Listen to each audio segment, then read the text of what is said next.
Alright, this is the method that I came up with to be the fastest and best way that's inexpensive to make a 3-inch shell.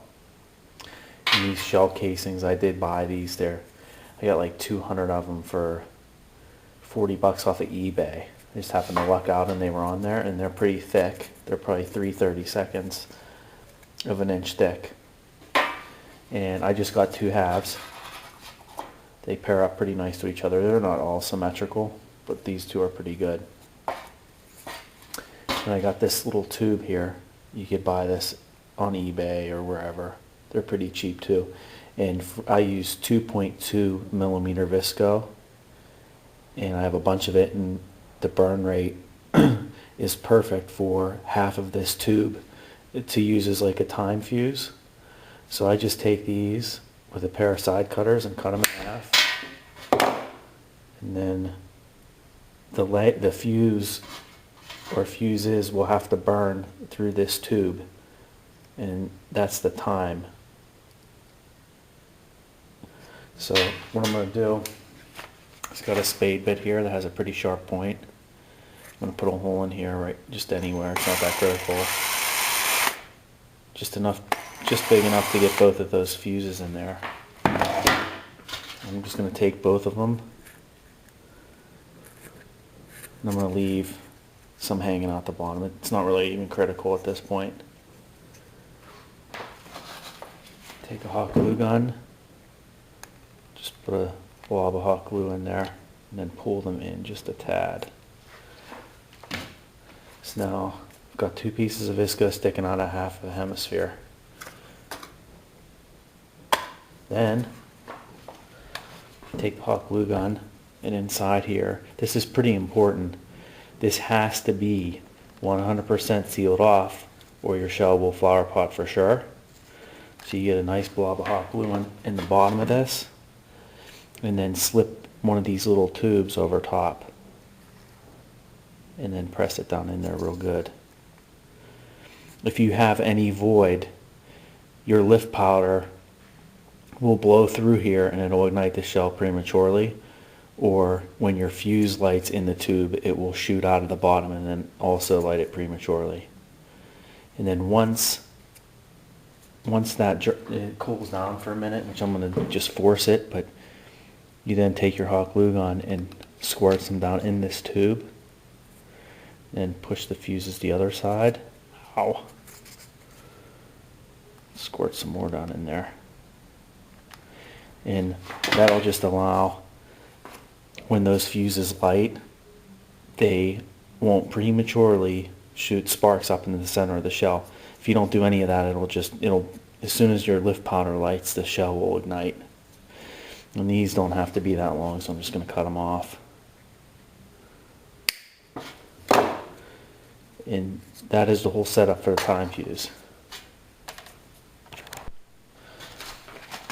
And I don't have any more brake powder left, and I don't have any Rice Puffs left either, so I'm just going to use Rice Krispies for an example. So now I got this, it's cooled down for the most part, and I'm just going to take my stars, whatever I'm going to use, and dump a couple in the bottom, and then work it up the sides with my thumbs. So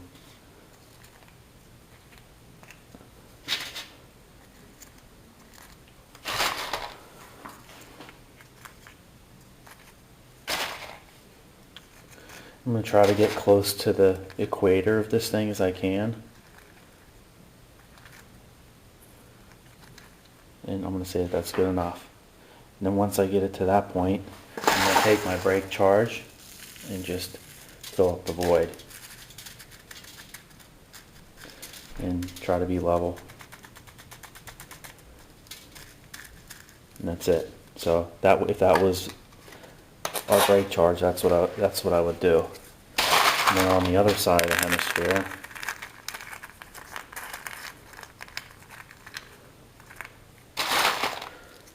fill this up.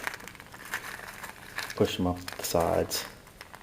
And if you, some people are so crazy about wanting the perfect break, and I understand, I think that's cool, but I like to do things as fast as I can so that I can just light it off.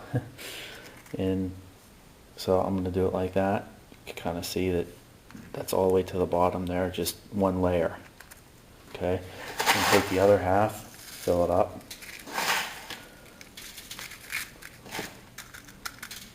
Okay, and that is pretty level across the top. So then from this point, I'm going to take a little bit of flash, and on either one of the halves, I'm going to put some in there. I'm not measuring this, but probably a half a gram or a gram would be plenty.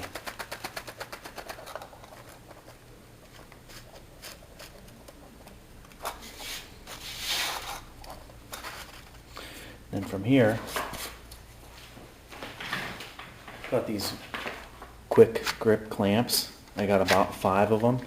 So if you do these, by the time you get 5 glued up, the first one you did's dry and you could just take it out. And I've got some tight bond wood glue. I'm thinking you could, in this, you could use Elmer's or anything, and there's no difference in this application anyway. So I'm just going to take 1/2 of this shell, put some tight bond around it.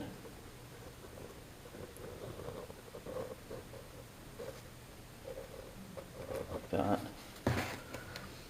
and then take, I'm not going to do this in front of the camera because I'm going to spill it everywhere, but I'm just going to take the 2 hemispheres and then quickly put them together.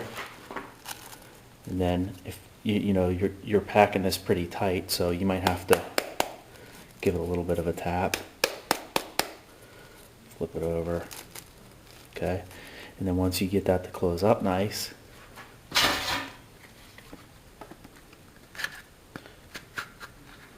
this clamp on here, squeeze it down. Just going to wipe this glue with my finger. And this tight bond wood glue, this, you could shoot this shell like that and it won't flower pot. But sometimes it's so brittle that if you don't tape it, then it'll just break right down the seam. You know, when the shell breaks, it'll just crack right here. But if you put some tape on it also, then it'll, you know, you'll get like a real scattered break. Alright, so I let this dry for probably just 5 minutes, and it'll be pretty strong right now.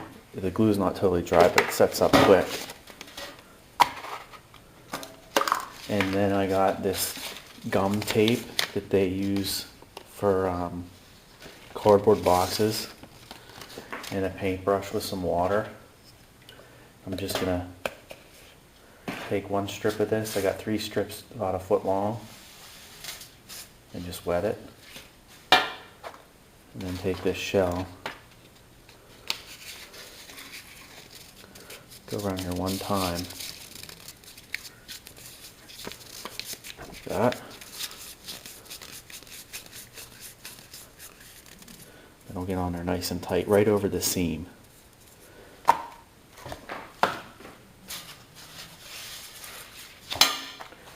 Take another piece.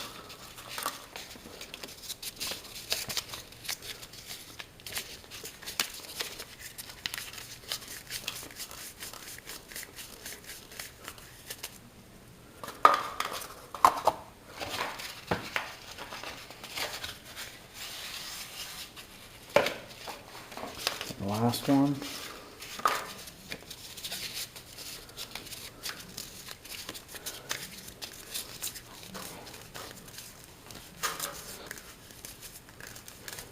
And that's it. And you could tell if it's gonna loosen up. You shake it and you don't hear anything, then you know it's nice and tight in there. And then right now, while I got this thing right here, I'm gonna start doing this from now on. Is I'm just gonna get a star, a metal fueled star, because they burn so hot. And I'm just gonna glue it right next to these 2 pieces of Visco. Wasn't even touching them. And I thought that would blow off with the lift charge, but it doesn't.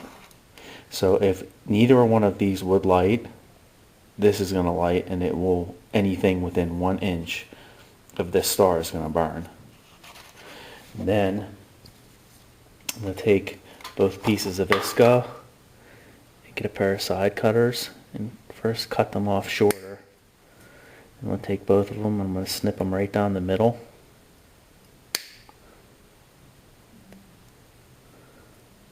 Lengthwise. And then just open them both up. Like that. And then I'm going to do a bunch of these and then just sit them up on cups and blow a fan on them overnight. And then a lift cup, but I'd wait till the next day to put that on because your lift powder will soak up all the moisture from the gum tape. Get a Dixie cup, and I would normally use a piece of quick match or some real fast fuse, but I'm going to use a piece of visco for a demonstration. I'm just going to take this Dixie cup, punch a hole in it like that. Take some hot glue around the outside, right in that hole, like that. Then from there, I'm going to take 18 grams of lift powder, because that seems to be pretty good for a 3-inch shell, even regardless of its weight. Because the lighter ones need an extra blast, but if you put too much in a real heavy shell, sometimes it'll flower pot, or it'll blow your mortar apart. So 18 grams of granulated lift. And I would think that I would make a bunch of these, like 20 or 30 of them all at one time. And then the next day, I just have to go around with a hot glue gun, like this. And take this shell and stick it on top. And that's it, and that would be done. And the 4th of July, I made probably a dozen shells this same way. And they all broke, and they all lit. And they all went decent height, so except one actually. But I think it just didn't go all the way down in the tube. I think there was some debris in the bottom. But that's it. That's when all the experimenting that I did, it makes me want to throw up with all the different chemicals that I wasted. But it's kind of fun to figure something out and like not just do exactly what everybody else does. And so this is what I'm going to do. I think from now on, it seems to be the ticket for me anyway, is for what I would want to see. So, all right.